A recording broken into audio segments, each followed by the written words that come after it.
ಮಾನ್ಯ ಸಭಾಧ್ಯಕ್ಷರೇ, ಆದಷ್ಟು ನಿಮಿಷ ಅಂತ ಹೇಳ್ಬಿಡಿ, ಕರೆಕ್ಟ್ ಅಲ್ಲಿ ಮುಗಿಸ್ಬಿಡ್ತೀನಿ. ಎಷ್ಟು? Half an hour. ಮಾನ್ಯ 25 ಮಿನಿಟ್ಸ್ ಕರೆಕ್ಟ್ ಆಗ್ತದೆ. 25-26ನೇ ಸಾಲಿನ ಬಜೆಟ್ ಮೇಲೆ ಚರ್ಚೆ ಮಾಡಲು ಅವಕಾಶ ಮಾಡಿಕೊಟ್ಟಿದ್ದಕ್ಕೆ 20 ಮಿನಿಟ್ಸ್ ಮುಗಿಸ್ತಾರೆ. ಫಾಸ್ಟ್ ಮಾತಾಡ. ಮಾನ್ಯ ಮುಖ್ಯಮಂತ್ರಿ ಸಿದ್ದರಾಮಯ್ಯನವರು 16ನೇ ಬಜೆಟ್ ಅನ್ನು ಮಂಡಿಸಿ ಸರ್ವಕಾಲಿಕ ದಾಖಲೆಗಳನ್ನು ನಿರ್ಮಿಸಿದ್ದಾರೆ. ನಮ್ಮ ರಾಜ್ಯದ ಹಿರಿಯರು ಹೌದು, ಹಿಂದುಳಿದ ವರ್ಗದಿಂದ ಬಂದವರು ಹೌದು. ಇಂಥ ದಾಖಲೆ ನಿರ್ಮಿಸಿರುವುದು ಸದನಕ್ಕೆ ಒಂದು ಗೌರವ ಅಂತ ಹೇಳಿ ನಾನು ಭಾವಿಸ್ತೇನೆ. ಸನ್ಮಾನ್ಯ ಸಭಾಧ್ಯಕ್ಷರೇ, ನಮ್ಮ ಪಕ್ಷ ಬೇರೆ ಇರ್ಬೋದು, ಭಿನ್ನಾಭಿಪ್ರಾಯಗಳು ಬೇರೆ ಇರ್ಬೋದು. ಆದರೆ ಈ ಸಂದರ್ಭದಲ್ಲಿ ಸನ್ಮಾನ್ಯ ಸಿದ್ದರಾಮಯ್ಯನವರಿಗೆ ನಾನು ಅಭಿನಂದನೆಗಳನ್ನು, ಸದನದಲ್ಲಿ ಒಂದು ಇತಿಹಾಸವನ್ನು ಬಜೆಟ್ ಮಂಡಿಸುವ ಮುಖಾಂತರ ನಿರ್ಮಾಣ ಮಾಡೋದಕ್ಕೆ ಅವರಿಗೆ ಅಭಿನಂದನೆಗಳನ್ನು ಸಲ್ಲಿಸ್ತೇನೆ. ಮಾನ್ಯ ಸಭಾಧ್ಯಕ್ಷರೇ, ಮಾನ್ಯ ಸಿದ್ದರಾಮಯ್ಯನವರು ಬಜೆಟ್ ಪುಸ್ತಕದಲ್ಲಿ ಸುಮಾರು 133 ಪುಟಗಳ ಒಂದು ಬಜೆಟ್ ಅನ್ನು ಮಂಡಿಸಿದ್ದಾರೆ. 193 ಪುಟಗಳ ಒಂದು ಬಜೆಟ್ ಅನ್ನು ಮಂಡಿಸಿದ್ದಾರೆ. ಸುಮಾರು 3 ಗಂಟೆ 25 ನಿಮಿಷ ಬಜೆಟ್ ಪುಸ್ತಕವನ್ನು ಓದಿದ್ದಾರೆ. ನಾನು ಈ ಪುಸ್ತಕವನ್ನು 2 ಬಾರಿ ಓದಿದ್ದೇನೆ ಮಾನ್ಯ ಸಭಾಧ್ಯಕ್ಷರೇ. ವಿಸ್ತಾರವಾಗಿ ಬಜೆಟ್ ಪುಸ್ತಕ ಇದೆ. ನಾನು 2 ಬಾರಿ ಪುಸ್ತಕವನ್ನು ಓದಿದ್ರು ಕೂಡ ಸೆಂಟರ್ ಪಾಯಿಂಟ್ ಏನಿದೆ ಅಂತ ನನಗೆ ಇನ್ನೂ ಅರ್ಥ ಆಗಲಿಲ್ಲ. ಸನ್ಮಾನ್ಯ ಸಭಾಧ್ಯಕ್ಷ, 3ನೇ ಬಾರಿ ಗೊತ್ತಾಗಬಹುದು. ಆಯ್ತು, ಇನ್ನೊಂದ್ಸಲಿ ಓದ್ಬಿಡ್ತೇನೆ. ನಾ ಇದಾದ್ಮೇಲೆ ಬಜೆಟ್ ಮಂಡಿಸೆ ಪುಸ್ತಕ ನಮ್ಮ ಸಿದ್ದರಾಮಯ್ಯನವರು ಉತ್ತರ ಕೊಟ್ಟ ಮೇಲೆ ಮಾನ್ಯ ಮುಖ್ಯಮಂತ್ರಿಗಳು ಇನ್ನೊಂದು ಬಾರಿ ಓದ್ತೇನೆ ಸನ್ಮಾನ್ಯ ಸಭಾಧ್ಯಕ್ಷರೇ. ಆದರೆ ಯಾವುದೇ ಒಂದು ಬಜೆಟ್ ಅಂತ ಹೇಳಿದ್ರೆ ಕರ್ನಾಟಕ ರಾಜ್ಯದ ಸರ್ವಾಂಗೀಣ ಅಭಿವೃದ್ಧಿ ಇರಬೇಕು, ಕಟ್ಟ ಕಡೆಯ ವ್ಯಕ್ತಿಗೂ ಕೂಡ ನ್ಯಾಯ ಸಿಗಂಗಿರಬೇಕು, ಅವನ ಕಲ್ಯಾಣ ಆಗಂಗಿರಬೇಕು. ಆದರೆ ಸಮಾಜವಾದಿಯ ಹಿನ್ನೆಲೆಯಿಂದ ಬಂದಂತ ಮುಖ್ಯಮಂತ್ರಿಗಳು ಈ ಬಜೆಟ್ ಅನ್ನು ಮಂಡಿಸಬೇಕಾದ್ರೆ ಎಲ್ಲೋ ಒಂದು ಕಡೆ ಗೊಂದಲಕ್ಕೊಳಗಾಗಿದ್ದಾರೆ ಅಂತ ಹೇಳಿ ಮೇಲ್ನೋಟಕ್ಕೆ, ಯಾರೇ ಈ ಬಜೆಟ್ ಪುಸ್ತಕವನ್ನು ಓದಿದ್ರೆ ಮೇಲ್ನೋಟಕ್ಕೆ ಗೊತ್ತಾಗುತ್ತೆ. ಮಾನ್ಯ ಸಭಾಧ್ಯಕ್ಷರೇ, ಈ ಸಾರಿಯ ಬಜೆಟ್ ಮೊತ್ತ ಸನ್ಮಾನ್ಯ ಸಿದ್ದರಾಮಯ್ಯನವರು ಮಂಡಿಸಿರುವಂತಹ ಬಜೆಟ್ ಮೊತ್ತ ಎಷ್ಟಿದೆಯಪ್ಪ ಅಂತ ಹೇಳಿದ್ರೆ 4,08,549 ಕೋಟಿ ವೆಚ್ಚದ ಅಂದಾಜು ಬಜೆಟ್ ಅನ್ನು ಮಂಡಿಸಿದ್ದಾರೆ. ಅದರಲ್ಲಿ 19,262 ಕೋಟಿ ರುಗಳ ರಾಜಸ್ವ ಕೊರತೆಯನ್ನು ಕೂಡ ಅಂದಾಜಿಸಲಾಗಿದೆ. ಅದರಲ್ಲಿ ಇನ್ನೊಂದು ಕೂಡ ಹೇಳ್ತಾರೆ, ಸಾಲದ ಹೊರೆ ಕರ್ನಾಟಕ ರಾಜ್ಯದ 25-26ನೇ ಅಂತ್ಯಕ್ಕೆ ರಾಜ್ಯದ ಒಟ್ಟು ಹೊಣೆಗಾರಿಕೆಗಳು 7,64,655 ಕೋಟಿಗಳು ಎಂದು ಅಂದಾಜಿಸಲಾಗಿದೆ. ಅಂದರೆ ಕರ್ನಾಟಕ ರಾಜ್ಯದ ಪ್ರತಿಯೊಬ್ಬ ಕನ್ನಡಿಗನಿಗೆ 1 ಲಕ್ಷ ರೂಪಾಯಿ ಸಾಲದ ಹೊರೆಯನ್ನ ಅವನ ತಲೆಯ ಮೇಲೆ ಕಟ್ಟಿದ್ದಾರೆ. ಮಾನ್ಯ ಸಭಾಧ್ಯಕ್ಷರೇ, ಒಂದು ಸರ್ಕಾರ ಅಂತ ಹೇಳಿದ್ರೆ ಒಂದು ಸಂಸಾರ ಇದ್ದಂಗೆ. ಖರ್ಚು ಒಬ್ಬ ವ್ಯಕ್ತಿಯ ಆದಾಯಕ್ಕಿಂತ ಹೆಚ್ಚು ಖರ್ಚನ್ನ ಮಾಡಿದ್ರೆ ಅದು ಒಬ್ಬ ವ್ಯಕ್ತಿ, ಒಂದು ಸರ್ಕಾರ ಅಂತ ಹೇಳಿದ್ರೆ ಒಂದು ಸಂಸಾರ ಇದ್ದಂಗೆ. ಒಬ್ಬ ಸಂಸಾರದ ಯಜಮಾನ ಆದಾಯಕ್ಕಿಂತ ಹೆಚ್ಚು ಹಣ ಖರ್ಚು ಮಾಡಿದ್ರೆ ಏನಾಗ್ತಾನೆ? ಸಾಲ ಮಾಡಬೇಕಾಗುತ್ತೆ. ಸಾಲ ಮಾಡ್ಬೇಕಾದ್ರೆ ಯಾವಾಗ ಸಾಲ ಮಾಡಬೇಕು? ಅವನು ಯಾವ್ದಾದ್ರು ಅಸೆಟ್ನ, ಪ್ರಾಪರ್ಟಿನ ಮತ್ತೊಂದು ತಗೊಳ್ಬೇಕಾದ್ರೆ ಸಾಲ ಮಾಡಬೇಕು. ಅದು ಬಿಟ್ಟು ಬೇರೆದಕ್ಕೆ ಅವನು ದುಂದು ವೆಚ್ಚಕ್ಕೆ ಖರ್ಚು ಮಾಡಿದ್ರೆ, ಸಾಲ ಮಾಡಿದ್ರೆ ಏನಾಗುತ್ತೆ? ಅದು ಸರ್ಕಾರಕ್ಕೆ ಹೊರೆ ಆಗುತ್ತೆ. ಆದರೆ ಸಿದ್ದರಾಮಯ್ಯನವರು ಇವತ್ತು ಬಜೆಟ್ ಮಂಡಿಸಬೇಕಾದ್ರೆ ಈ ಒಂದು ವ್ಯವಸ್ಥೆಯನ್ನ ಯಾವ ರೀತಿ ಮಾಡಿದ್ದಾರೆ ಅಂತ ಹೇಳಿದ್ರೆ, ಸಾಲ ಮಾಡಿ ತುಪ್ಪ ತಿನ್ನುವಂತ ವ್ಯವಸ್ಥೆ ಅಂತೇಳಿ ಒಂದು ಹಳ್ಳಿ ಕಡೆ ಗಾದೆ ಮಾತು ಹೇಳ್ತಾರೆ. ಆ ರೀತಿಯ ಒಂದು ಆಯವ್ಯಯವನ್ನ ಇವತ್ತು ಮಂಡಿಸಿದ್ದಾರೆ ಮಾನ್ಯ ಸಭಾಧ್ಯಕ್ಷರೇ. ಮತ್ತೆ ಇನ್ನೊಂದು, ಈ ಸರ್ಕಾರದಲ್ಲಿ ಏನಾಗಿದೆ ಅಂದ್ರೆ, ಸಿದ್ದರಾಮಯ್ಯನವರು ಇವತ್ತು ಭಾಷಣ ಮಾಡಬೇಕಾದ್ರೆ, ಮಾನ್ಯ ಮುಖ್ಯಮಂತ್ರಿಗಳು ಭಾಷಣ ಮಾಡಬೇಕಾದ್ರೆ ಮಾನ್ಯ ಸಭಾಧ್ಯಕ್ಷರೇ, ಈ ಪಂಚ ಗ್ಯಾರಂಟಿಗಳ ಬಗ್ಗೆ ದೇಶ ವಿದೇಶಗಳಿಂದ ಹೊಗಳಿಕೆಗಳು ಬರ್ತಿವೆ, ಪ್ರಶಂಸೆಗಳು ಬರ್ತಿವೆ ಅಂತ ಸರ್ಟಿಫಿಕೇಟ್ಗಳನ್ನು ಅವರೇ ಕೊಟ್ಕೊಂಡಿದ್ದಾರೆ. ಇವತ್ತು ರಾಜ್ಯಪಾಲರ ಭಾಷಣದಲ್ಲಿ ಇವತ್ತು ಯಾವುದೋ ಒಂದು ಬ್ಲಾಗ್ ಅಲ್ಲಿ, ಆಕ್ಸ್ಫರ್ಡ್ ಅಲ್ಲಿ ಯಾರೋ ಓದ್ತಿದ್ದಂಥವ್ರು, ಪ್ರಿಯಾಂಕಾ ಖರ್ಗೆ ಅವರ ಕಚೇರಿಯಲ್ಲಿ ಕೆಲಸ ಮಾಡ್ತಿದ್ದಂತಹ ವ್ಯಕ್ತಿ ಬ್ಲಾಗ್ ಅಲ್ಲಿ ಬರ್ಕೊಂಡಿದ್ದನ್ನು ಕೂಡ ರಾಜ್ಯಪಾಲರ ಭಾಷಣದಲ್ಲಿ ಅವರು ವಿವರಣೆಗಳನ್ನು ಕೊಡ್ತಾರೆ. ಇವತ್ತು ಇನ್ನೊಬ್ಬರದ್ದು ವಿವರಣೆ ಕೊಟ್ಟಿದ್ದಾರೆ ಮಾನ್ಯ ಸಭಾಧ್ಯಕ್ಷರೇ. ಯಾರೋ ಒಬ್ಬರನ್ನ ಇವತ್ತು ಈ ಬಜೆಟ್ ಬಗ್ಗೆ ಮೆಚ್ಚುಗೆ ವ್ಯಕ್ತಪಡಿಸಿದಂತ ಅಸಾದಿ ಯಾರ್ದೋ ಒಬ್ರು ಅಸಾದಿ ಅನ್ನೋರ್ದನ್ನ ಒಬ್ರನ್ನ ಇವರು ಕೋಟ್ ಮಾಡಿದ್ದಾರೆ. ಯಾರವರು? ಸನ್ಮಾನ್ಯ ಅಸಾದಿಯವರು ಸಿದ್ದರಾಮಯ್ಯನವರ ಸರ್ಕಾರ ಇದ್ದಂಥ ಸಂದರ್ಭದಲ್ಲಿ ರಾಯಚೂರಿನಲ್ಲಿ ಒಬ್ಬ ಸ್ಪೆಷಲ್ ಆಫೀಸರ್, ರಾಯಚೂರು ವಿಶ್ವವಿದ್ಯಾಲಯ ಸ್ಪೆಷಲ್ ಆಫೀಸರ್ ಆಗಿ ಉಪಕಾರ ಪಡ್ಕೊಂಡಂತ ವ್ಯಕ್ತಿ. ಇವತ್ತು ಸರ್ಕಾರದ ಪರಿಸ್ಥಿತಿ ಏನಪ್ಪಾ ಅಂದ್ರೆ ಮಕ್ಕಳ ಮನಸ್ಥಿತಿ. ಅಂದ್ರೆ ಈ ಬಡ್ಜೆಟ್ ಅಲ್ಲಿ ಈ ಪಂಚ ಗ್ಯಾರಂಟಿಗಳ ಬಗ್ಗೆ ಯಾವುದೇ ಕರ್ನಾಟಕ ರಾಜ್ಯದ 40 ವಿಶ್ವವಿದ್ಯಾಲಯಗಳಲ್ಲಿ ಯಾವೊಬ್ಬ ವೈಸ್ ಚಾನ್ಸಲರ್ ಆಗಲಿ, ಯಾವೊಬ್ಬ ಅರ್ಥಶಾಸ್ತ್ರಜ್ಞನಾಗಲಿ, ಯಾವೊಬ್ಬ ರಾಜಕೀಯ ಪಂಡಿತನಾಗಲಿ ಇದ್ರ ಬಗ್ಗೆ ಒಂದು ಮಾತಾಡಿಲ್ಲ. ಅಂದ್ರೆ ಯಾರೋ ಒಬ್ರು ಈ ಸರ್ಕಾರದಲ್ಲಿ ಪ್ರಯೋಜನ ಪಡ್ಕೊಂಡಂತವ್ರು ಹೇಳುವಂತ ಮಾತನ್ನ ಸಿದ್ದರಾಮಯ್ಯನವರು ಬಂದು ಇಲ್ಲಿ ಭಾಷಣದಲ್ಲಿ ಸೇರಿಸಿ ಮಾತಾಡ್ತಾರೆ. ರಾಜ್ಯಪಾಲರ ಹತ್ರನೂ ಹೇಳಿಸ್ತಾರೆ. ಅವ್ರಿಗೆ ಅವರೇ ಪ್ರಶಂಸೆ ಕಡಿಸ್ಕೊಳ್ಳುವಂತ ಒಂದು ಪರಿಸ್ಥಿತಿ ಸರ್ಕಾರಕ್ಕೆ ಬಂದಿದೆ. ಒಂದು ಸಮಾಜವಾದಿ ಹಿನ್ನೆಲೆಯಿಂದ ಬಂದಂತ ಸಿದ್ದರಾಮಯ್ಯನವರು, ನಾವು 2013ರಲ್ಲಿ 18ರಲ್ಲಿ ನೋಡಿದಂತ ಸಿದ್ದರಾಮಯ್ಯನವರು, ಸರ್ಪ್ಲಸ್ ಬಡ್ಜೆಟ್ ಮಂಡಿಸಿದಂತ ಸಿದ್ದರಾಮಯ್ಯನವರ ಪರಿಸ್ಥಿತಿ ಏನಾಗಿದೆಯಪ್ಪ ಅಂತ ಹೇಳಿದ್ರೆ, ಯಾವುದೋ ಈ ಪಂಚ ಗ್ಯಾರಂಟಿಗಳಿಗೆ ಜೋತ್ ಬಿದ್ದು 2013-18ರ ಅನ್ನಭಾಗ್ಯ ಕೊಟ್ಟು ಅನ್ನಭಾಗ್ಯದ ಸಿದ್ದರಾಮಯ್ಯ ಅಂತ ಕರೆಸ್ಕೊಂಡ್ರು. ಇವತ್ತು ಈ ಪಂಚ ಗ್ಯಾರಂಟಿಗಳನ್ನ ಕೊಟ್ಟು ನಾನು ಈ ರಾಜ್ಯದ ಇತಿಹಾಸದಲ್ಲಿ ಉಳ್ಕೋಬೇಕು ಅಂತ ಹೇಳಿ ಒಂದು ಭ್ರಮೆಯಲ್ಲಿ ಇದ್ದಾರೆ. ಇವತ್ತು ಅವರು ತಮ್ಮ ಭಾಷಣದ ಪ್ರಾರಂಭದಲ್ಲಿ ಹೇಳ್ತಾರೆ, ಅಂಬೇಡ್ಕರ್, ಡಾಕ್ಟರ್ ಬಾಬಾ ಸಾಹೇಬ್ ಅಂಬೇಡ್ಕರ್ ಅವ್ರನ್ನ ತರ್ತಾರೆ, ಮಹಾತ್ಮ ಗಾಂಧೀಜಿ ಅವ್ರನ್ನ ತರ್ತಾರೆ, ಬಸವಣ್ಣನವರ ತರ್ತಾರೆ, ಬುದ್ಧನನ್ನ ತರ್ತಾರೆ, ನಾರಾಯಣ ಗುರುಗಳನ್ನ ತರ್ತಾರೆ. ಅಂದ್ರೆ ಇವರೆಲ್ಲರ ತತ್ವ ಆದರ್ಶಗಳ ಮೇಲೆ ಈ ಬಡ್ಜೆಟ್ ಅನ್ನ ಮಂಡಿಸಿದ್ದೇನೆ ಅಂತೇಳಿ ಅವರು ಇತಿಹಾಸದಲ್ಲಿ ಉಳ್ಕೋಬೇಕು ಅಂತಾರೆ. 16 ಬಡ್ಜೆಟ್ ಮಂಡಿಸಿ ಇತಿಹಾಸದಲ್ಲಿ ಉಳ್ಕೋಬೇಕು ಅಂತಾರೆ. ಒಂದು ಇತಿಹಾಸದಲ್ಲಿ ಉಳ್ಕೋಬೇಕಾದ್ರೆ ಮನುಷ್ಯ ಇವತ್ತು ಬಸವಣ್ಣನವರು ಇತಿಹಾಸದಲ್ಲಿ ಉಳ್ಕೊಂಡಿದ್ದಾರೆ. ಅಂಬೇಡ್ಕರ್ ಅವರು ಸಂವಿಧಾನವನ್ನ ಬರೆದು ಕಟ್ಟ ಕಡೆಯ ವ್ಯಕ್ತಿಗೆ ಸಮಾಜದಲ್ಲಿ ನ್ಯಾಯ ಸಿಗಬೇಕು ಅಂತೇಳಿ ಸಮಾಜದಲ್ಲಿ ಉಳ್ಕೊಂಡಿದ್ದಾರೆ. ಸಿದ್ದರಾಮಯ್ಯನವರು ಈ ಪಂಚ ಗ್ಯಾರಂಟಿಗಳ ಒಂದು ಗುಂಗಿನಲ್ಲಿ ಸೇರ್ಕೊಂಡು ಇತಿಹಾಸದಲ್ಲಿ ಉಳ್ಕೋಬೇಕು ಅಂತೇಳಿ ಅನ್ಕೊಂಡಿದ್ರೆ ಇದು ಸಾಧ್ಯನಾ? ಮಾನ್ಯ ಸಭಾಧ್ಯಕ್ಷರೇ, ರಾಜ್ಯವನ್ನು ದಿವಾಳಿ ಮಾಡಿ ಬಡವರ ತಲೆ ಮೇಲೆ, ಕನ್ನಡಿಗರ ತಲೆ ಮೇಲೆ 1 ಲಕ್ಷ ಸಾಲ ಹೊರಿಸಿ ನಾನು ಇತಿಹಾಸದಲ್ಲಿ ಉಳ್ಕೋಬೇಕು, ಖಂಡಿತ ಇದು ಭ್ರಮೆಯಲ್ಲಿದ್ದಾರೆ. ಈ ಸರ್ಕಾರಕ್ಕೆ ಖಂಡಿತ ನಾನು ವಿನಂತಿ ಮಾಡ್ತೇನೆ, ಈ ಪಂಚ ಗ್ಯಾರಂಟಿಗಳ ಒಂದು ವ್ಯಾಮೋಹದಲ್ಲಿ ಕರ್ನಾಟಕ ರಾಜ್ಯವನ್ನ ದಿವಾಳಿ ಹಂಚಕ್ಕೆ ತಗೊಂಡು ಹೋಗಬೇಡಿ, ಮರುಪರಿಶೀಲನೆ ಮಾಡಿ. ನಮ್ಮ ಸರ್ಕಾರ, ನಮ್ಮ ವಿರೋಧ ಪಕ್ಷದ ನಾಯಕರು, ನಾವು ಇಲ್ಲಿರುವಂತ ಶಾಸಕರು ಯಾರು ಕೂಡ ಈ ಪಂಚ ಗ್ಯಾರಂಟಿಗಳಿಗೆ ವಿರೋಧ ಇಲ್ಲ. ಆದರೆ ಬಡವರಿಗೆ ಕೊಡಿ, ಶ್ರೀಮಂತರಿಗೆ ಕೊಡಬೇಡಿ. ನೀವು ಬಡವರಿಗೆ ಕೊಡಿ. ಬಡವರಿಗೆ ಕೊಡೋದ್ರಿಂದ ಯಾವುದೇ ತೊಂದರೆ ಇಲ್ಲ. ನೀವು ಎಲ್ರಿಗೂ, ಶ್ರೀಮಂತರಿಗೂ, ಕಾಕಾ ಸಾಹೇಬ್ಗೂ ಕೊಡು, ಮಹದೇವಪ್ಪನಿಗೂ ಕೊಡು, ನನಗೂ ಕೊಡು, ನಿನಗೂ ಕೊಡು, ಸಿದ್ದರಾಮಯ್ಯನವರು ಮನೆಯವ್ರಿಗೂ ಕೊಡು ಅಂತ ಹೇಳಿದ್ರೆ ಸರ್ಕಾರ ಉಳಿಯುತ್ತೆ ಸ್ವಾಮಿ? ಯಾರಣ ಇದು?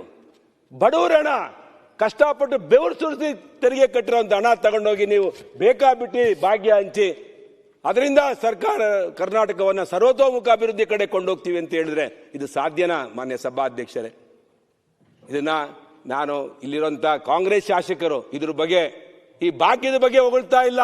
ಯಾವೊಬ್ಬ ಶಾಸಕರು ಹೊಗಳ್ತಿಲ್ಲ, ಯಾವೊಬ್ಬ ಮಂತ್ರಿಗಳು ಇದ್ರ ಬಗ್ಗೆ ಮಾತಾಡಲ್ಲ. ಈ ಭಾಗ್ಯ ಬೇಡ ಅಂತ ಹೇಳಿ ಎಲ್ಲರೂ ಪ್ರತಿಯೊಬ್ಬರು ಇಲ್ಲಿ ಮಾತಾಡ್ತಾರೆ. ಆದರೆ ಸಿದ್ದರಾಮಯ್ಯನವರು ಮಾತ್ರ ಈ ಭಾಗ್ಯದ ಗುಂಗಿನಲ್ಲಿ ಇವತ್ತು ಉಳ್ಕೊಂಡಿದ್ದಾರೆ. ನಿಮ್ಮ ಅಭಿಪ್ರಾಯ ಏನು? ಬೇಕಾ ಬೇಡವಾ? ಬಡವರಿಗೆ ಬೇಕು ಸ್ವಾಮಿ. ನಾನು ವೆರಿ ಸ್ಪಷ್ಟವಾಗಿ ಹೇಳಿದ್ದೇನೆ ಮಾನ್ಯ ಸಭಾಧ್ಯಕ್ಷರೇ, ನೀವು ನನಗೆ ಕನ್ಫ್ಯೂಸ್ ಮಾಡಬೇಡಿ, ನಾನು ಕನ್ಫ್ಯೂಸ್ ಆಗಲ್ಲ. ಬಡವರಿಗೆ ಕೊಡಿ, ಶ್ರೀಮಂತರಿಗೆ, ಕಾಕಾ ಸಾಹೇಬ್ ಮಹದೇವಪ್ಪನ್ಗೆ, ಸಿದ್ದರಾಮಯ್ಯನವರಿಗೆ, ಖಾದರ್ಗೆ, ಸುರೇಶ್ ಗೌಡರಿಗೆ, ಅಶೋಕ್ ಅಣ್ಣನಿಗೆ ಬೇಡ. ಇದಿರಂತ ಯಾವ ಶ್ರೀಮಂತರಿಗೆ ಬೇಡ. ಅದರಿಂದ ಮಾನ್ಯ ಸಭಾಧ್ಯಕ್ಷರೇ, ಈ ಭಾಗ್ಯದಿಂದ ಇವತ್ತು ಬಡ್ಜೆಟ್ ಮಂಡಿಸಿದ್ದಾರೆ ಸಿದ್ದರಾಮಯ್ಯ ಸಾಹೇಬರು. ಇವತ್ತು ಗೃಹ ಜ್ಯೋತಿಗೆ 7,500 ಕೋಟಿ ಹಣ ಹೋಗಿಲ್ಲ. ಇವತ್ತು ಆರ್ಥಿಕವಾಗಿ ಸುಭದ್ರವಾಗಿದ್ರೆ, ಶಕ್ತಿಶಾಲಿ ಆಗಿದೆ ನನ್ನ ಬಡ್ಜೆಟ್. ಇಡೀ ಬಿಜೆಪಿಯವರು ನಮಗೆ ಸುಳ್ಳು ಅಪಪ್ರಚಾರ ಮಾಡ್ತೀವಿ ಅಂತ. ಯಾರು ಸುಳ್ಳು ಹೇಳ್ತಿದ್ದಾರೆ ಸ್ವಾಮಿ? ಯಾಕೆ 7,500 ಹಣ ಕೊಡಕ್ಕಾಗ್ಲಿಲ್ಲ? ಬಡ್ಜೆಟ್ ಸುಭದ್ರವಾಗಿದ್ರೆ, ಹಣಕಾಸು ಸುಭದ್ರವಾಗಿದ್ರೆ, ಆರ್ಥಿಕ ಪರಿಸ್ಥಿತಿ ಸುಭದ್ರವಾಗಿದ್ರೆ ಈ ಸರ್ಕಾರಕ್ಕೆ ಯಾಕೆ ಬಡವರಿಗೆ ಕೊಟ್ಟಂತ ಮಾತು ಉಳಿಸ್ಕೊಳಕ್ಕಾಗಲ್ಲ? 7,500 ಕೋಟಿ ಹಣ ಇವತ್ತು ಕೊಡಕ್ಕಾಗಿಲ್ಲ ಮಾನ್ಯ ಸಿದ್ದರಾಮಯ್ಯನವರಿಗೆ, ಮುಖ್ಯಮಂತ್ರಿಗಳಿಗೆ. ಅದರಿಂದ ಈ ಗ್ಯಾರಂಟಿ ಬಗ್ಗೆ ಮರುಪರಿಶೀಲನೆ ಮಾಡಬೇಕು ಅಂತ ಹೇಳಿ ನಾನು ಮಾನ್ಯ ಮುಖ್ಯಮಂತ್ರಿ ಸಿದ್ದರಾಮಯ್ಯನವರಿಗೆ ವಿನಂತಿ ಮಾಡಿಕೊಡ್ತೇನೆ. ನಾನು ಭಾಷಣದಲ್ಲೂ ಕೂಡ, ರಾಜ್ಯಪಾಲರ ಭಾಷಣದಲ್ಲೂ ಕೂಡ ಮಾತಾಡಬೇಕಾದ್ರೆ ಜಾರ್ಜ್ ಸಾಹೇಬರು ಅದನ್ನೇ ಹೇಳಿದ್ರು. ನಾವು ಕೂಡ ಉಳ್ಳವರಿಗೆ ಕೊಡೋದಕ್ಕೆ ವಿರೋಧ, ನನ್ನ ಸ್ವಂತ ಅಭಿಪ್ರಾಯ ಅಂತೇಳಿ ಅವರು ಕೂಡ ವ್ಯಕ್ತಪಡಿಸಿದ್ದಾರೆ. ಎಲ್ಲ ಶಾಸಕರುಗಳು ಹೇಳಿದ್ದಾರೆ, ಸಚಿವರು ಹೇಳಿದ್ದಾರೆ. ಅದರಿಂದ ಈ ಪಂಚ ಗ್ಯಾರಂಟಿಗಳನ್ನ ಮರುಪರಿಶೀಲನೆ ಮಾಡಿ ಬಡವರಿಗೆ ಕೊಡಬೇಕು ಅಂತೇಳಿ ಸರ್ಕಾರಕ್ಕೆ ನಾನು ಸಲಹೆಯನ್ನು ಕೊಡ್ತೇನೆ. ಮಾನ್ಯ ಸಭಾಧ್ಯಕ್ಷರೇ, ಮಾನ್ಯ ಅಧ್ಯಕ್ಷರೇ, 199ನೇ ಪುಟ ತೆಗೀರಿ. ನಮ್ಮ ಬಡ್ಜೆಟ್ ಪುಸ್ತಕದಲ್ಲಿ 199ನೇ ಪುಟದಲ್ಲಿ ಮಾನ್ಯ ಮುಖ್ಯಮಂತ್ರಿಗಳು ₹1 ಹಣವನ್ನ ಯಾವ್ಯಾವುದಕ್ಕೆ ವಿನಿಯೋಗ ಮಾಡ್ತೇವೆ ಅಂತೇಳಿ ಹೇಳಿದ್ದಾರೆ. ಸರ್ಕಾರದ ಆದ್ಯತೆ ಏನಕ್ಕೆ ಇರಬೇಕು? ಒಂದು ಸರ್ಕಾರ, ಒಂದು ರಾಜ್ಯ ಸರ್ಕಾರ ಒಂದು ಅಭಿವೃದ್ಧಿಯ ಕಡೆ ಹೋಗಬೇಕು ಅಂತ ಹೇಳಿದ್ರೆ ಫಸ್ಟ್ ಪ್ರಿಯಾರಿಟಿ ಏನಿರಬೇಕು? ಅದಕ್ಕೆ ಫಸ್ಟ್ ಪ್ರಿಯಾರಿಟಿ ಡೆವಲಪ್ಮೆಂಟ್ಗೆ ಇರಬೇಕು. ಈ ಸರ್ಕಾರಕ್ಕೆ ಪ್ರಿಯಾರಿಟಿ ಯಾವುದಿದೆ? ಸರ್ಕಾರಕ್ಕೆ ಪ್ರಿಯಾರಿಟಿ ಇರುವಂಥದ್ದು ಸಾಲ. ₹1 18 ಪೈಸೆ, ₹18 ಸಾಲಕ್ಕೆ ರಿಸರ್ವೇಶನ್ ಇಟ್ಟಿದ್ದಾರೆ. ಇನ್ನು ಬೇರೆ ಯಾವುದಕ್ಕೆ ತೆಗೆದಿದ್ದಾರೆ? ನೆಕ್ಸ್ಟ್ ಬಂದ್ರೆ 14 ಪೈಸೆ ಇಟ್ಟಿದ್ದಾರೆ. ಯಾವುದಕ್ಕೆ? ಗ್ರಾಮೀಣಾಭಿವೃದ್ಧಿ, ನೀರಾವರಿ, ಶಿಕ್ಷಣ, ಇದಕ್ಕೆ 14 ಪೈಸೆ. ನೀರಾವರಿ ಮತ್ತೆ ಗ್ರಾಮೀಣಾಭಿವೃದ್ಧಿಗೆ 14% ಯಾವ ರೀತಿ ಅಭಿವೃದ್ಧಿ ಮಾಡೋಕ್ಕಾಗುತ್ತೆ? ನಾನು ಬರ್ತೇನೆ, ನೀರಾವರಿಗೆ ಬಂದಾಗ ಇದ್ರ ಬಗ್ಗೆ ನಾನು ಬೆಳಕನ್ನು ಚೆಲ್ತೇನೆ. ಅದರಿಂದ ಈ ಸರ್ಕಾರ ಸಾಲ ಮಾಡಿ ದಿವಾಳಿ ಹಂಚಿಕೆ ತಲುಪಿದೆ. ಮತ್ತೆ ₹26,474 ಕೋಟಿ ಸಾಲಕ್ಕೆ ಎತ್ತಿಟ್ಟಿದ್ದಾರೆ. ಮತ್ತೆ ಬೇರೆ ಯಾವುದೇ ಒಂದು ಅಭಿವೃದ್ಧಿಗೆ ಒಂದು ಸ್ಪಷ್ಟತೆಯನ್ನ ಮುಖ್ಯಮಂತ್ರಿಗಳು ಕೊಟ್ಟಿಲ್ಲ. ಮತ್ತೆ ಇನ್ನೊಂದು ಕಡೆ ಹೇಳ್ತಾರೆ ನಮ್ಮ ಮಾನ್ಯ ಮುಖ್ಯಮಂತ್ರಿಗಳು, ಪಂಚ ಗ್ಯಾರಂಟಿ ಯೋಜನೆಗಳು ಉಚಿತ ಕೊಡುಗೆಗಳಲ್ಲ, ಅವು ಆರ್ಥಿಕ ಮತ್ತು ಸಾಮಾಜಿಕ ತತ್ವದಲ್ಲಿ ಮಾಡಿರುವ ಹೂಡಿಕೆಗಳು ಎಂದು ಮುಖ್ಯಮಂತ್ರಿಗಳು ತಮ್ಮ ಬಜೆಟ್ ಆರಂಭದಲ್ಲೇ ಹೇಳ್ಕೊಳ್ತಾರೆ. ಒಂದು 2024 ಪಾರ್ಲಿಮೆಂಟ್ ಚುನಾವಣೆಯಲ್ಲಿ ನಮ್ಮ ರಾಹುಲ್ ಗಾಂಧೀಜಿಯವರು ಒಂದು ಸ್ಟೇಟ್ಮೆಂಟ್ ಕೊಟ್ಟಿದ್ರು. ನಾವು 8,000 ಹೆಣ್ಣು ಮಕ್ಕಳ ಖಾತೆಗೆ ಪ್ರತಿ ತಿಂಗಳು ₹8,500 ಕೋಟಿ ಜಮಾ ಮಾಡ್ತೇವೆ, ನಿಮ್ಮ ಬಡತನ ಠಕಾಠಕ್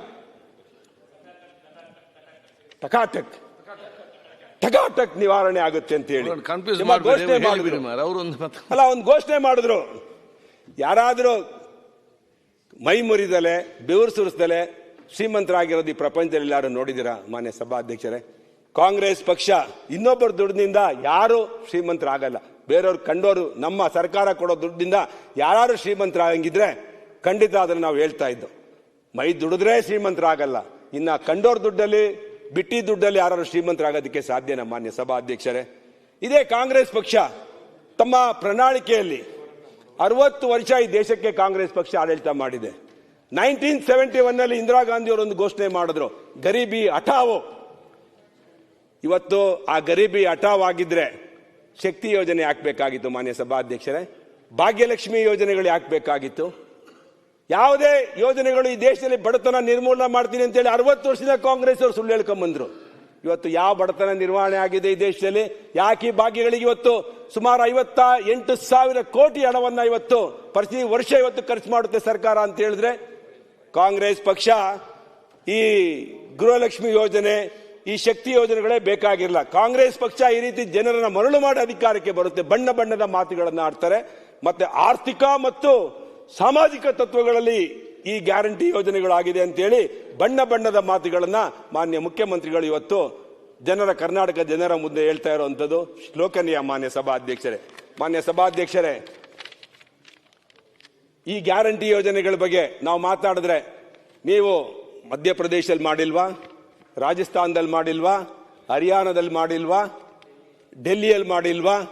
ನಾನಿವತ್ತು ಹೇಳ್ತಾ ಇದ್ದೇನೆ ಮಾನ್ಯ ಸಭಾಧ್ಯಕ್ಷರೇ, ಯಾವುದೇ ಸರ್ಕಾರ ಗ್ಯಾರಂಟಿ ಯೋಜನೆಗಳನ್ನ ಬಡವರಿಗೆ ಬಿಟ್ಟು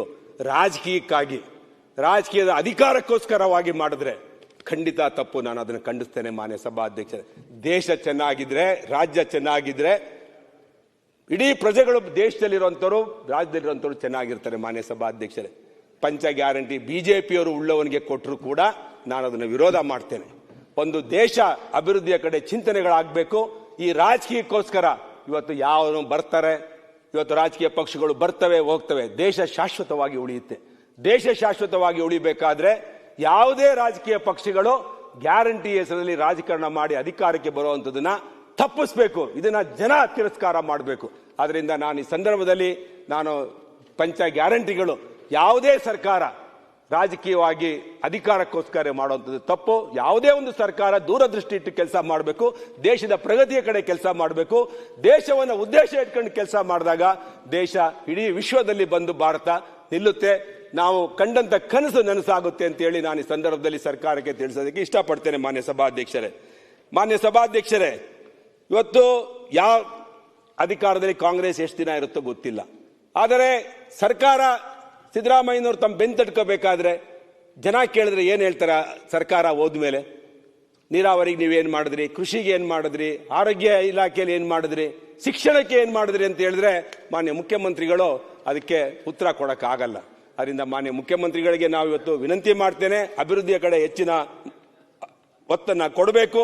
ಈ ಬಡ್ಜೆಟ್ ಅಲ್ಲಿ ಹೋದ ಬಾರಿ ಕೊಟ್ಟಂತೆ ಈ ಬಾರಿ ಬಡ್ಜೆಟ್ ಅಲ್ಲಿ ಹೆಚ್ಚಿನ ಅಭಿವೃದ್ಧಿ ಕೆಲಸಗಳನ್ನ ಕೊಡಬೇಕು ಅಂತ ಹೇಳಿ, ಮತ್ತೆ ಈಗ ಈ ಸರ್ಕಾರ ಒಂದು ಬಡ್ಜೆಟ್ ಬಿಟ್ಟಿಯಲ್ಲಿ ಘೋಷಣೆ ಮಾಡಿದೆ. ಮಾನ್ಯ ಸಭಾಧ್ಯಕ್ಷರೇ, ಈ ಬಾರಿಯ ಬಡ್ಜೆಟ್ 6 ಪ್ರಮುಖ ಅಭಿವೃದ್ಧಿಯ ಆಯಾಮಗಳನ್ನು ಗುರುತಿಸಿ ಕಾರ್ಯಕ್ರಮಗಳನ್ನ ಜಾರಿಗೊಳಿಸಿದೆ. ಅಷ್ಟರ ಮಟ್ಟಿಗೆ ಇವತ್ತು ನಿಮ್ಮ ಸರ್ಕಾರ ತನ್ನ ಗುರಿಯನ್ನು ಸ್ಪಷ್ಟಪಡಿಸಿಕೊಂಡಿದೆ. ಮುಂಚೆ 2 ಬಡ್ಜೆಟ್ ಅಲ್ಲಿ ಸಿದ್ದರಾಮಯ್ಯನವರು ಹಿಂದಿನ ಬಡ್ಜೆಟ್ ಅಲ್ಲಿ ಏನೋ ಒಂದು ಗುರಿ ಇರಲಿಲ್ಲ. ಈ ಸಲ 6 ಪ್ರಮುಖ ಆಯಾಮಗಳನ್ನ ಐಡೆಂಟಿಫೈ ಮಾಡಿದ್ದಾರೆ. ಮಾನ್ಯ ಸಭಾಧ್ಯಕ್ಷರೇ, ಅಷ್ಟರವರೆಗಾರು ಯೋಚನೆ ಮಾಡುವಂತ ಒಂದು ಬುದ್ಧಿ ಸರ್ಕಾರಕ್ಕೆ ಬಂತಲ್ಲ ಅಂತ ಹೇಳಿ ನಾನು ಈಗ ಅಭಿನಂದನೆ ಸಲ್ಲಿಸ್ತೇನೆ. ಕೊನೆಯದಾಗಿ ಆಡಳಿತ ಸುಧಾರಣೆ ಬಗ್ಗೆ ಬರ್ತೇನೆ. ಮಾನ್ಯ ಸಭಾಧ್ಯಕ್ಷರೇ, ಇವತ್ತು ಸರ್ಕಾರ ಹೇಳಿದೆ ಆಡಳಿತದಲ್ಲಿ ನಾನು ಸುಧಾರಣೆ ತರ್ತೇನೆ ಅಂತೇಳಿ. ಒಂದು ಸರ್ಕಾರ ಆಡಳಿತದಲ್ಲಿ ಸುಧಾರಣೆ ತರಬೇಕಾದ್ರೆ ಮಾನ್ಯ ಸಭಾಧ್ಯಕ್ಷರೇ, ಅದಕ್ಕೆ ಮೊದಲನೇದಾಗಿ ಅಲ್ಲಿರುವಂತಹ ಎಂಪ್ಲಾಯ್ಮೆಂಟ್ಗಳು. ಇವತ್ತು ಸರ್ಕಾರದಲ್ಲಿ 2.5 ಲಕ್ಷ ವೇಕೆನ್ಸಿ ಖಾಲಿ ಇದೆ. ಇದನ್ನು ಸನ್ಮಾನ್ಯ ಮುಖ್ಯಮಂತ್ರಿಗಳೇ ಒಬ್ಬ ಶಾಸಕರು ಕೇಳಿದಂತ ಪ್ರಶ್ನೆಗೆ ಉತ್ತರ ಕೊಟ್ಟಿದ್ದಾರೆ. ನಾನಿವತ್ತು ಮುಖ್ಯಮಂತ್ರಿಗಳಿಗೆ ಕೇಳೋದು, ನೀವಿವತ್ತು ಆಡಳಿತ ಸುಧಾರಣೆ ತರಬೇಕಾದ್ರೆ 2.5 ಲಕ್ಷ ಉದ್ಯೋಗಗಳನ್ನ ನೀವು ಫಿಲ್ ಮಾಡಿ. ಈ ಬಡ್ಜೆಟ್ ಅಲ್ಲಿ ಗ್ಯಾರಂಟಿಗಳನ್ನ ಉಳ್ಳವರನ್ನ ಬಿಟ್ಬಿಟ್ಟು ನೀವು 2.5 ಲಕ್ಷ ಜನರಿಗೆ ಉದ್ಯೋಗ ಕೊಡಿ. ಆ ಬಡವರು ಯಾರಿದಾರಲ್ಲ, ಆ 2.5 ಲಕ್ಷ ಕುಟುಂಬಗಳು 30 ವರ್ಷ ಸಿದ್ದರಾಮಯ್ಯನವರೇ ನಿಮ್ಮ ಹೆಸರು ಹೇಳ್ಕೊಂಡು ದೀಪ ಹಚ್ತದೆ. ಆ ಮನೆ ಬೆಳಗುತ್ತೆ, ಆ ಮನೆ ಬಡತನ ಹೋಗುತ್ತೆ. ಶಾಶ್ವತವಾಗಿ ನಿಮ್ಮ ಹೆಸರನ್ನ ಅವರು 30 ವರ್ಷ ಹೇಳ್ತಾರೆ. ಇಂಥ ಕಾರ್ಯಕ್ರಮಗಳನ್ನು ಮಾಡಿ. ಇವತ್ತು ಆಡಳಿತ ಸುಧಾರಣೆಯಲ್ಲಿ ಏನಾಗಿದೆ ಮಾನ್ಯ ಸಭಾಧ್ಯಕ್ಷರೇ, ಇವತ್ತು ಗುತ್ತಿಗೆದಾರರಿಗೆ 32,000 ಕೋಟಿ ಪೆಂಡಿಂಗ್ ಬಿಲ್ ಇದೆ. ಅವರು ಮಾನ್ಯ ಮುಖ್ಯಮಂತ್ರಿಗಳನ್ನ ಬಿಲ್ಲಿಂಗ್ ಪೆಂಡಿಂಗ್ ಬಗ್ಗೆ ಹೋಗಿ ಅವ್ರನ್ನ ವಿನಂತಿ ಮಾಡ್ಕೊಂಡ್ರು. ಅವತ್ತು ನೀವು ಏನ್ ಹೇಳಿದ್ರಿ ಅವ್ರಿಗೆ ನೀವು ಗುತ್ತಿಗೆದಾರರು ಇವತ್ತು ನಿಮ್ಮ ಸರ್ಕಾರದಲ್ಲಿ ಭ್ರಷ್ಟಾಚಾರ ಇದೆ, ಮೇರೆ ಮೀರಿದೆ ಅಂತ ಹೇಳಿ ಆರೋಪ ಮಾಡ್ತಾರೆ. ಅಧಿಕಾರಿಗಳು ಭ್ರಷ್ಟರಾಗಿದ್ದಾರೆ ಅಂತ ಹೇಳ್ತಾರೆ, ಮತ್ತೆ ಕಮಿಷನ್ ಕೇಳ್ತಿದ್ದಾರೆ ಅಂತ ಹೇಳ್ತಾರೆ. ಅವ್ರಿಗೆ ನಿಮಗೆ ದೂರು ಕೊಟ್ಟಿದ್ದಾರೆ, ನೀವು ಅದನ್ನ ನಿರಾಕರಿಸಿಲ್ಲ ಮತ್ತೆ ವಿರೋಧಿಸಿಲ್ಲ. ನಿಮ್ಮ ಅವರ ಪ್ರತಿಕ್ರಿಯೆ ಹೇಗಿತ್ತು ಅಂದ್ರೆ ಬಹಳ ವಿಚಿತ್ರವಾಗಿದೆ. ಲಂಚ ಕೊಡುವುದು ಅಪರಾಧ ಎಂದು ನೀವು ಮಾಧ್ಯಮಗಳ ಮುಂದೆ ಹೇಳಿದ್ದೀರಾ. ಲಂಚ ಕೊಡದೆ ಅಪರಾಧ ಅಂತೇಳಿ ಗುತ್ತಿಗೆದಾರರಿಗೆ ಹೇಳಿದ್ದಾರೆ. ನಮ್ಮ ಸರ್ಕಾರದ ವಿರುದ್ಧ 40% ಆರೋಪ ಮಾಡಿದ್ರಿ. ಅವತ್ತು ನಿಮ್ಗೆ ಗೊತ್ತಿರಲಿಲ್ವಾ ಮಾನ್ಯ ಮುಖ್ಯಮಂತ್ರಿಗಳೇ? ಲಂಚ ಕೊಡೋದು ವಿರೋಧ ಅಂತ ಹೇಳಿ ನಿಮ್ಗೆ ಗೊತ್ತಿರಲಿಲ್ವಾ? ಇದು ಇಡೀ ರಾಜ್ಯದ ದೇಶದ ತುಂಬಾ ಬಿಜೆಪಿಯ ಬಗ್ಗೆ ಅಪಪ್ರಚಾರ ಮಾಡಿದ್ರಿ. ಇವತ್ತು ನಿಮ್ಮ ಸರ್ಕಾರದ ಬಗ್ಗೆ ಏನು ಹೇಳ್ತಿದ್ದಾರೆ? ನೀವೇನು ಹೇಳಿದ್ದೀರಾ? ನೀವು ಅದನ್ನು ಕಣಿಸಿದ್ದೀರಾ? ಲಂಚ ಕೊಡ್ತಿದ್ರೆ ಯಾರು ಕೊಡ್ತಿದ್ರೆ ಪಟ್ಟಿ ಕೊಡಿ, ಅವ್ರನ್ನ ಒಳಗಡೆ ಹಾಕ್ತೀನಿ ಅಂತ ಹೇಳಿದ್ದೀರಾ ಅಧಿಕಾರಿಗಳನ್ನ?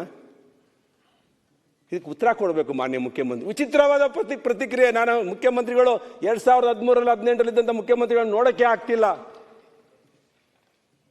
ನಾನು ಈ ಸಂದರ್ಭದಲ್ಲಿ ಮುಖ್ಯಮಂತ್ರಿಗಳಿಗೆ ಹೇಳ್ತೇನೆ, ಮೊದಲು ಆಡಳಿತ ಸುಧಾರಣೆ ಮಾಡಬೇಕಾದ್ರೆ 2.5 ಲಕ್ಷ ಏನು ಎಂಪ್ಲಾಯ್ಮೆಂಟ್ ಖಾಲಿ ಇದೆ, ದಯವಿಟ್ಟು ನಿರುದ್ಯೋಗಿಗಳಿಗೆ ಒಂದು ಅವಕಾಶ ಮಾಡಿಕೊಡಿ. ನಿಮ್ದು 2,000 ನಿರುದ್ಯೋಗಿ ಭತ್ಯೆ 3,000 ಕೊಡೋದು ಯಾರೂ ಇಷ್ಟಪಡಲ್ಲ. ನಮ್ಮ ಯುವಕರು ಕಾಲ್ ಕಸ ಅಂತ ಹೇಳ್ತಾರೆ, ನಮ್ಗೆ ಉದ್ಯೋಗ ಕೊಡಿ ಅಂತ ಬಡ್ಕೊಳ್ತಾರೆ. ದಯವಿಟ್ಟು ಆ ಮಕ್ಕಳಿಗೆ, ಆ ವಿದ್ಯಾವಂತರು ಅನ್ಎಂಪ್ಲಾಯ್ಮೆಂಟ್ ಏನಿದೆ ಇವತ್ತು ಅವರಿಗೆ ಒಂದು ಆಡಳಿತದಲ್ಲಿ ತಕ್ಷಣ ಅಪಾಯಿಂಟ್ಮೆಂಟ್ ಅನ್ನು ಕೊಡಬೇಕು, ಮತ್ತೆ ಆಡಳಿತದ ವ್ಯವಸ್ಥೆಯನ್ನ ಸರಿ ಮಾಡಬೇಕು ಅಂತ ಹೇಳಿ ಈ ಸಂದರ್ಭದಲ್ಲಿ ನಾನು ಮಾನ್ಯ ಮುಖ್ಯಮಂತ್ರಿಗಳಿಗೆ ವಿನಂತಿ ಮಾಡ್ತೇನೆ. ಆಡಳಿತದ ಮೇಲೆ ಯಾವಾಗ ನೇರ ಪರಿಣಾಮ ಆಗೋದು ಮಾನ್ಯ ಸಭಾಧ್ಯಕ್ಷರೇ? ಇಲ್ಲಿ ಪ್ರತಿಯೊಬ್ಬರು 140 ಜನ ಶಾಸಕರನ್ನ ಕೊಟ್ಟಿದ್ದಾರೆ, ಒಂದು ಸುಭದ್ರವಾದ ಸರ್ಕಾರವನ್ನ ಕೊಟ್ಟಿದ್ದಾರೆ. 1989 ನಂತರ 1989 178 ಸೀಟುಗಳನ್ನ ಕಾಂಗ್ರೆಸ್ ಸರ್ಕಾರಕ್ಕೆ ಕೊಟ್ಟಿತ್ತು. ಏನಾಯ್ತು ಅವತ್ತು? 3 ಜನ ಮುಖ್ಯಮಂತ್ರಿಗಳನ್ನ ನೋಡಿದ್ರು. ಭ್ರಷ್ಟಾಚಾರ, ಸಜ್ಜನಶೀಲತೆ ಎಲ್ಲವೂ ಸಾಲ ತಗೊಂಡು ಸರ್ಕಾರಿ ನೌಕರರಿಗೆ PRLs ಬ್ಯಾಂಕಿಂದ ಸಾಲ ತಗೊಂಡು ನೌಕರರಿಗೆ ಸಂಬಳ ಕೊಡುವಂತ ಪರಿಸ್ಥಿತಿ ಬಂತು. ಕಡೆಗೆ 1994ರಲ್ಲಿ ಚುನಾವಣೆಗೆ ಹೋದಾಗ ಎಲ್ಲ ಮಕ್ಕಳೇ ಹಾಕೊಂಡು ಮಲ್ಕೊಳ್ತಾರೆ. 34 ಸೀಟಿಗೆ ಬರ್ತದೆ. ಇವತ್ತು ಕಾಂಗ್ರೆಸ್ ಪರಿಸ್ಥಿತಿನೂ 2028 ಚುನಾವಣೆಯಲ್ಲಿ ಇದೇ ಪರಿಸ್ಥಿತಿ ಬರುತ್ತೆ. 35 ಸೀಟು ಗೆಲ್ಲಲ್ಲ ಇವರು. ಆಂಧ್ರ ಪ್ರದೇಶದಲ್ಲಿ ಏನಾಯ್ತು? ಚಂದ್ರಬಾಬು ನಾಯ್ಡು ಇವತ್ತು ಮುಖ್ಯಮಂತ್ರಿ ಆಗಿದ್ದಾರೆ. ಜಗನ್ ಎಲ್ಲ ಕಾರ್ಯಕ್ರಮಗಳು ಕೊಟ್ಟು 20 ಸೀಟಿಗೆ ಬಂದ್ರಲ್ಲ, ಆ ಪರಿಸ್ಥಿತಿ ಕಾಂಗ್ರೆಸ್ ಪಕ್ಷಕ್ಕೂ ಬರುತ್ತೆ. ಇವತ್ತು ಒಂದು ಆಡಳಿತ ಸುಧಾರಣೆ ಇವ್ರು ಇರ್ತಾರೆ. ಮುಂದುವರಿಸಿ. ಇವತ್ತು ನಾವು ನೋಡ್ತಿದ್ದೇವೆ ಕಾಂಗ್ರೆಸ್ ಪಕ್ಷದಲ್ಲಿ ಆಂತರಿಕ ಕಚ್ಚಾಟ ಯಾವ ರೀತಿ ಇದೆ ಅಂತ ಹೇಳಿ. ಒಂದು ಕಡೆ ವೀರಪ್ಪ ಮೊಯ್ಲಿ ಅವರು ಹೇಳ್ತಾರೆ ಸಾಕು, ಬಜೆಟ್ ಮುಗಿತಲ್ಲ, ಈ ಕಚ್ಚಾಟ ಮುಗಿತಲ್ಲ. ಈಗ ಸುರೇಶ್ ಗೌಡ್ರೆ 25 ನಿಮಿಷ ಆಯ್ತು, ಬಜೆಟ್ ಬಗ್ಗೆ ಮುಗಿದ ಆಂತರಿಕ ಕಚ್ಚಾಟ ಯಾವ ಬಜೆಟ್ ಇದೆ ನಿಮ್ದು? ರಾಜ್ಯಕ್ಕೆ ಬೇಡ ಆಯ್ತು. ಇವತ್ತು ರಾಜಣ್ಣ ಅವ್ರು ಹೇಳ್ತಾರೆ ಇನ್ನೂ 2 ಬಜೆಟ್ ಅನ್ನ ಮಂಡಿಸ್ತಾರೆ ಅಂತ ಹೇಳಿ. ಸನ್ಮಾನ್ಯ ಯಡಿಯೂರಪ್ಪನವರು ಯಾಕೆ ಬಜೆಟ್ ಅಲ್ಲಿ ಬರ್ತದ? ಸಿದ್ದರಾಮಯ್ಯನವರ ಮಗ ಯತೀಂದ್ರ ಅವ್ರು ಹೇಳ್ತಾರೆ ಅಗತ್ಯ ಬಜೆಟ್ ಅಲ್ಲ ಅದ್ರಲ್ಲಿ ಯಾಕೆ ರೀತಿ ನೀವು ಸೀನಿಯರ್ ಮೆಂಬರ್, ನೀವು ಬೇರೆ ಫಸ್ಟ್ ಟೈಮ್ ರೀತಿ ಮಾತಾಡಬಹುದು ಅಂತ ಹೇಳಿ. ಇದು ಮೂಲ ಕಾಂಗ್ರೆಸ್ ಬಜೆಟ್ ಇದರಲ್ಲಿ ತಿಕ್ಕಾಟ ಪ್ರಾರಂಭ ಆಗಿದೆ. ಎಲ್ಲ ಇದ್ದಾರಲ್ಲ. ಸಭಾಧ್ಯಕ್ಷರೇ, ಆಡಳಿತ ಸುಧಾರಣೆ ಕುಸಿದು ಬಿದ್ದಿದೆ. ಸರ್ಕಾರ ಯಾವತ್ತು ಬಿದ್ದೋಗುತ್ತೆ ಗೊತ್ತಿಲ್ಲ. ಮಾನ್ಯ ಸಭಾಧ್ಯಕ್ಷರೇ, ಆಯ್ತು ಮುಗಿಸ್ಬಿಟ್ಟೆ ಅಣ್ಣ. ಇವತ್ತು ನೀರಾವರಿ ಬಗ್ಗೆ ಮಾನ್ಯ ಸಭಾಧ್ಯಕ್ಷರೇ ಮುಗಿಸ್ಬಿಡ್ತೀನಿ. ನೀರಾವರಿ ಹೇಳಿದ್ರಲ್ಲ, ಈಗ ನೀರಾವರಿ ಬಗ್ಗೆ ಮಾನ್ಯ ಸಭಾಧ್ಯಕ್ಷರೇ, ಇವತ್ತು ಮಾನ್ಯ ಸಿದ್ದರಾಮಯ್ಯನವರು ಕಳೆದ ವರ್ಷದ ಬಜೆಟ್ ನಲ್ಲಿ ಸುಮಾರು 16,000 ಕೋಟಿ ಹಣವನ್ನ ಒದಗಿಸಿದ್ರು ಮಾನ್ಯ ಸಭಾಧ್ಯಕ್ಷರೇ. ಈ ಬಾರಿ ಬಜೆಟ್ ಅಲ್ಲಿ 22,581 ಕೋಟಿ ಬಜೆಟ್ ಮಂಡಿಸಿದ್ದಾರೆ ಮಾನ್ಯ ಸಭಾಧ್ಯಕ್ಷರೇ. ಇದರಲ್ಲಿ ಈ ವರ್ಷದಲ್ಲಿ ಎತ್ತಿನೊಳೆ 241 ಕಿಲೋಮೀಟರ್ ವರೆಗೆ ನೀರನ್ನು ಹರಿಸ್ತೇವೆ ಅಂತ ಹೇಳಿದ್ದಾರೆ. ತುಮಕೂರು ಜಿಲ್ಲೆಯ ಕೊನೆಯ ಭಾಗಕ್ಕೆ ನೀರು ಬರುತ್ತೆ ಅಂತ ಹೇಳಿದ್ದಾರೆ. ಈಗಾಗಲೇ 31-32 ಕಿಲೋಮೀಟರ್ ನಾವು ಹರಿಸಿದ್ದೇವೆ ಅಂತ. ಇನ್ನೂ ಸಾಕಷ್ಟು ಕೆಲಸಗಳು ಬಾಕಿ ಉಳಿದಿದೆ. ನಾನು ಈ ಸಂದರ್ಭದಲ್ಲಿ ಆ ಎತ್ತಿನ ಹೊಳೆ ಯೋಜನೆಯನ್ನ ಸಂಪೂರ್ಣ ಮಾಡಿದ್ರೆ ಮಾನ್ಯ ಸಿದ್ದರಾಮಯ್ಯನವರಿಗೆ ತುಮಕೂರು ಜಿಲ್ಲೆಯ ಎಲ್ಲ ಕೆರೆಗಳಿಗೆ, ಮಧುಗಿರಿ, ಕೊರಟಗೆರೆ, ಬರಪೀಡಿತ ಪ್ರದೇಶಗಳಾಗಿದ್ದಂತಹ ಪಾವಗಡ, ತುಮಕೂರು ಮತ್ತೆ ಗುಬ್ಬಿ, ಸಿರಾ ಈ ಭಾಗಗಳಿಗೆ ಎತ್ತಿನ ಹೊಳೆ ನೀರನ್ನು ಹರಿಸಿದ್ರೆ ನಾನೇ ಸಿದ್ದರಾಮಯ್ಯನವ್ರಿಗೆ 50,000 ಜನ ಸೇರಿಸಿ ಬೆಳ್ಳಿ ಗದೆ ಕೊಟ್ಟು ಸನ್ಮಾನ ಮಾಡ್ತೀನಿ ಮಾನ್ಯ ಸಭಾಧ್ಯಕ್ಷ. ಇಲ್ಲ ಅಂದ್ರೆ ಅವ್ರು ಈ ನೆಕ್ಸ್ಟ್ ಬಜೆಟ್ ಅಲ್ಲಿ ಕ್ಷಮೆ ಕೇಳಬೇಕು. ಹೌಸನ್ನ ನುಡಿದಂತೆ ನಡೆಯಕ್ಕಾಗಲಿಲ್ಲ ಅಂತ. ಮತ್ತೊಂದು ಮಾನ್ಯ ಸಭಾಧ್ಯಕ್ಷರೇ, ಇವರು ಬಜೆಟ್ ಅಲ್ಲಿ ಇರುತ್ತೆ 22,000 ಕೋಟಿ ಎತ್ತಿನ ಹೊಳೆ ಸಂಪೂರ್ಣ ಮಾಡ್ತೇವೆ ಅಂತ ಹೇಳ್ತಾರೆ.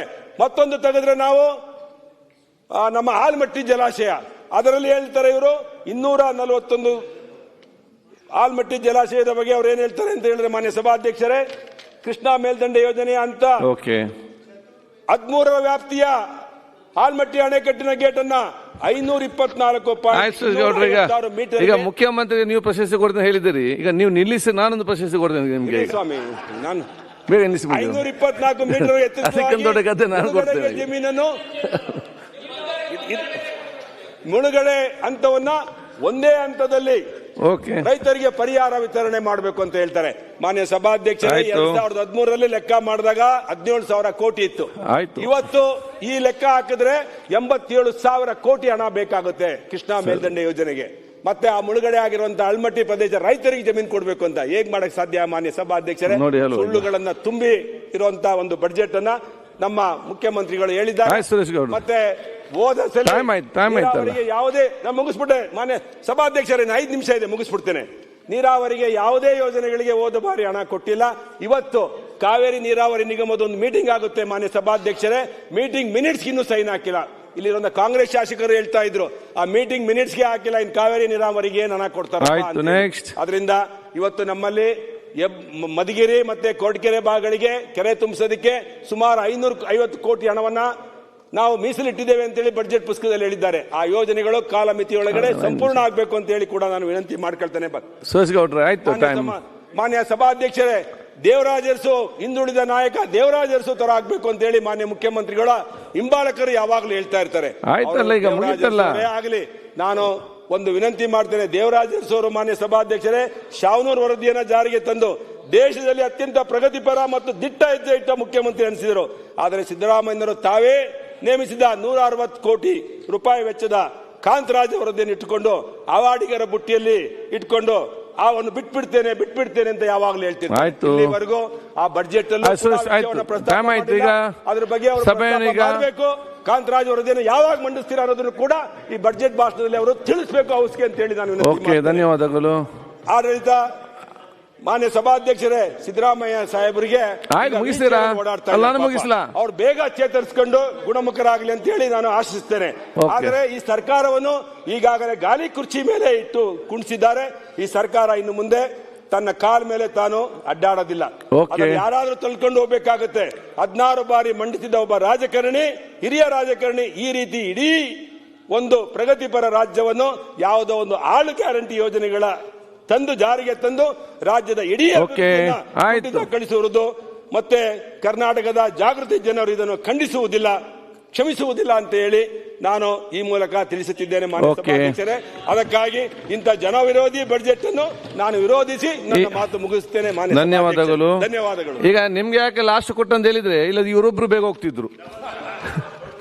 ಈಗ ಸದನವನ್ನು ನಾಳೆ ಬೆಳಿಗ್ಗೆ 9:45 ಪ್ರಾರಂಭಿಸಲಾಗುವುದು.